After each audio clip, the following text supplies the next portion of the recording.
sobre o altar toda noite até pela manhã, e o fogo do altar arderá nele. E o sacerdote vestirá a sua veste de linho e vestirá as calças de linho sobre a sua carne e levantará a cinta. E quando o fogo houver consumido o holocausto sobre o altar, e a porá junto ao altar, e depois despirá as suas vestes, e vestirá outras vestes, e levará a cinta fora do arraial para um lugar limpo. O fogo, pois, sobre o altar arderá nele, não se apagará, mas o sacerdote acenderá lenha nele cada manhã, e sobre ele porá em ordem o holocausto, e sobre ele queimará a gordura das ofertas pacíficas. Verso 13. O fogo arderá continuamente sobre o altar e não se apagará. Vamos repetir.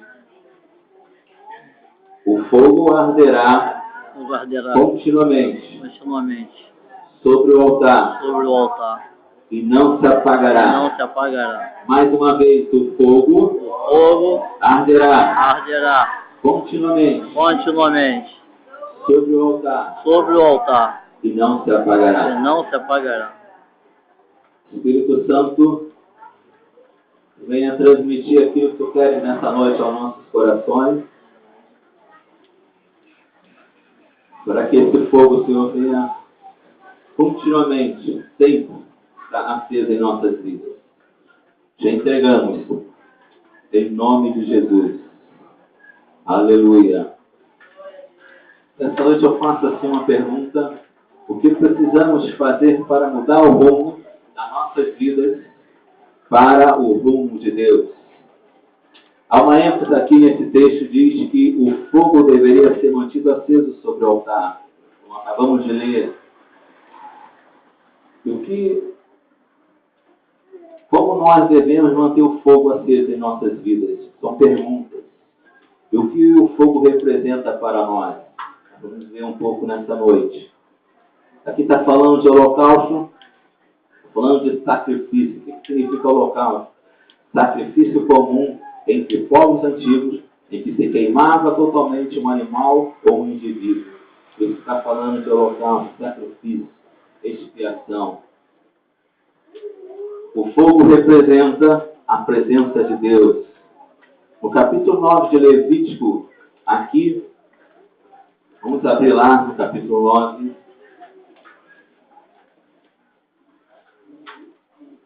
Arão apresenta o primeiro bezerro, é esse que vocês podem ler. Precisa ler aqui, ler em casa, para que a gente não perder tempo aqui um pouco, mas ganhar tempo. Está no versículo 23 e 24, e diz que quando Moisés e Arão entram na tenda do Senhor, o fogo de Deus consumiu o holocausto. Glória a Deus! Também. Então entraram Moisés e Arão na tenda da congregação, e saindo, abençoaram o povo, e a glória do Senhor apareceu a todo o povo. Verso 24 diz que: e eis que, saindo o fogo diante do Senhor, consumiu o holocausto, a gordura sobre o altar. E que, vendo o povo, jubilou e prostrou-se sobre o rosto. O que significa isso aqui? Que o sobrenatural entra no natural. Todos nós precisamos do sobrenatural entrar no natural. Aqui nessa noite, isso vai acontecer em nome de Jesus. Glória a Deus! Se você fez, dê um glória a Deus. Glória a Deus! E outra coisa é que o invisível entra no visível. O fogo, então, representa, vamos repetir comigo, o fogo Fogo representa representa a presença de Deus. Presença de Deus. Talvez aqui nessa noite você precisa desse fogo em sua vida. Para acender, talvez, os seus sonhos, os seus objetivos, muitas coisas. Precisa. O invisível tem que entrar no visível.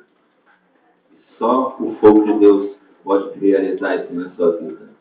Outro exemplo, na sarça ardente, Deus manifesta a sua presença no meio do fogo, na sarça ardente, perante Moisés. E Moisés viu o fogo de Deus, a glória de Deus. E a primeira coisa que Moisés ouviu do Senhor, uma voz declarando, foi: retire as sandálias dos pés, porque o lugar em que está pisando é santo. Aleluia! Glória a Deus. Esse lugar aqui, querido, onde você foi, você pisou, também é um lugar santo. Amém. Esse fogo tem que se manifestar aqui, a glória dele. E Deus também pegou um arbusto, algo sem beleza alguma, e transformou em glória. Deus faz isso na nossa vida. Amém? Outro exemplo também no deserto. Um dia Deus se manifestava numa coluna de nuvem, e de noite ele se manifestava numa coluna de fogo. Deus quer tirar de nós toda escuridade e frieza espiritual da sua vida. Aleluia! Amém. Você precisa receber no seu espírito. Amém, Jesus. Deus quer tirar toda a escuridade e espiritual da sua vida. Aleluia. E ainda nós vamos caminhar na nossa vida, ou estar debaixo da presença de Deus de noite. Outro exemplo também, Elias no Monte Carmelo. Elias enfrentou homens sem nenhum escrúpulo em sacrificar qualquer coisa para os seus deuses. Ele estava sozinho, mas na presença de Deus. Nós precisamos estar na presença de Deus. Na dependência desse fogo. Não um fogo estranho. Você precisa estar nessa dependência para trazer resultados positivos para a sua vida. Não resultados negativos em sua vida. Amém, Jesus. Então eu estou usufruindo esse estado negativo em sua vida, porque você quer não mesmo. Porque talvez você esteja assim, desobedecendo os princípios da palavra de Deus em sua vida.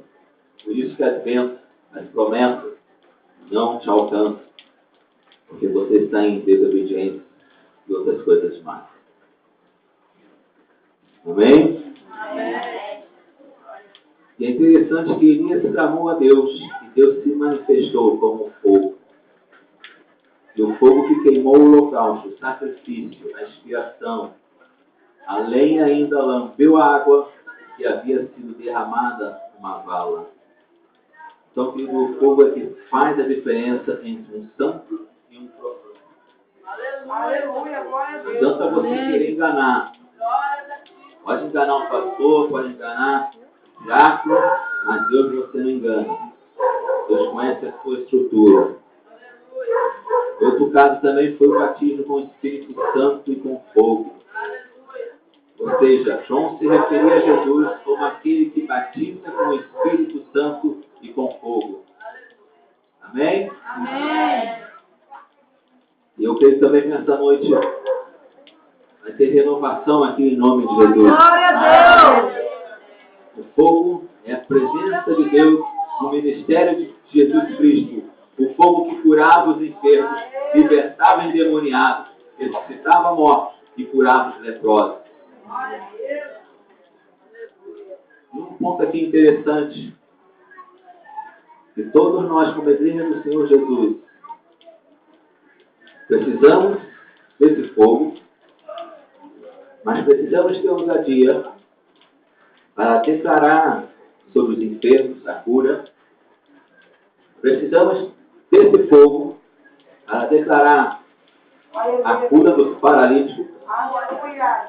Jesus não mudou a sua característica.